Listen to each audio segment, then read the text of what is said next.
Hello, salespersons of all shapes and sizes. My name is Chance, and thank you so much for tuning into the 6th step in my sales process over here at the Sales Bible. Today we're going to be taking a look at the first pencil, which is essentially your first and best opportunity to sell a person a vehicle, as well as make a decent paycheck for yourself. And I'll explain why that is in a second here.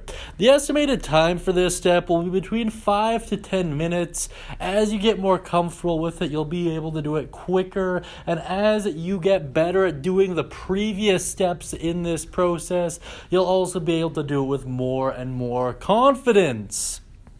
Now, what is first pencil exactly? Let's get into the process here. So step 1 is to relay the results of the financial needs analysis to your manager. We covered that in a previous video. The next step is your manager will write up a 4-square for you. I will get into how to properly present a 4-square in a later video because, to be honest, there's a lot of different methods I've heard and I know what works best for me, but I also want to give you guys a couple different options and I really don't want this video getting too long.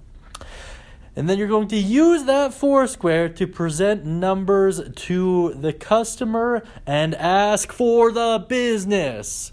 This is a good one to really drill home if you want to actually make money in the sales industry. You should not open the door to the negotiation. The customer should be the one to do it. Salespeople should never want to negotiate because typically you can only negotiate down with most people.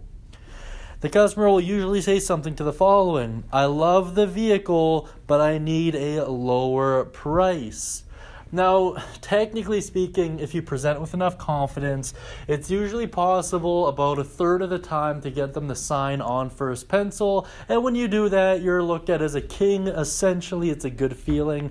But 2/3 of the time, you're going to get that response. Your initial response should be, okay, where did you need to be?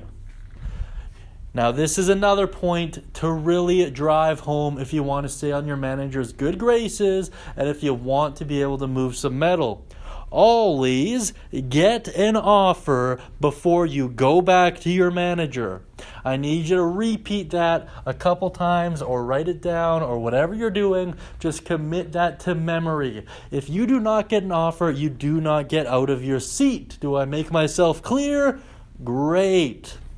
Now, let's get into some tips here. Tip number 1, make sure they're comfortable, make sure they got something to drink, make sure they're taken care of.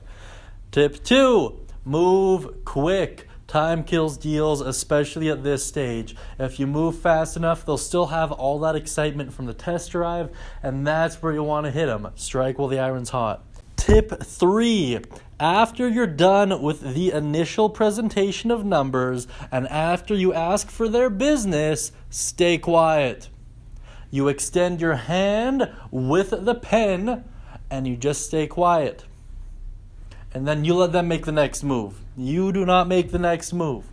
And then tip 4, be polite, be cordial, have a smile on your face, be confident, and be calm. If there's any sense of distress or worry or hesitation in your general appearance, in your mannerisms, in your speech, the customer will pick up on that and it will cause them to have that same feeling of doubt and unease. You do not want that. You want to be calm, you want to be confident, and you want to be very clear. That's going to be about it for this video, guys. If you have any word tricks that you find works really well in first pencil, and if you have any other tips that would help salespeople out, please put them down in the comments beneath. I really appreciate it. I know for a fact everyone else does as well.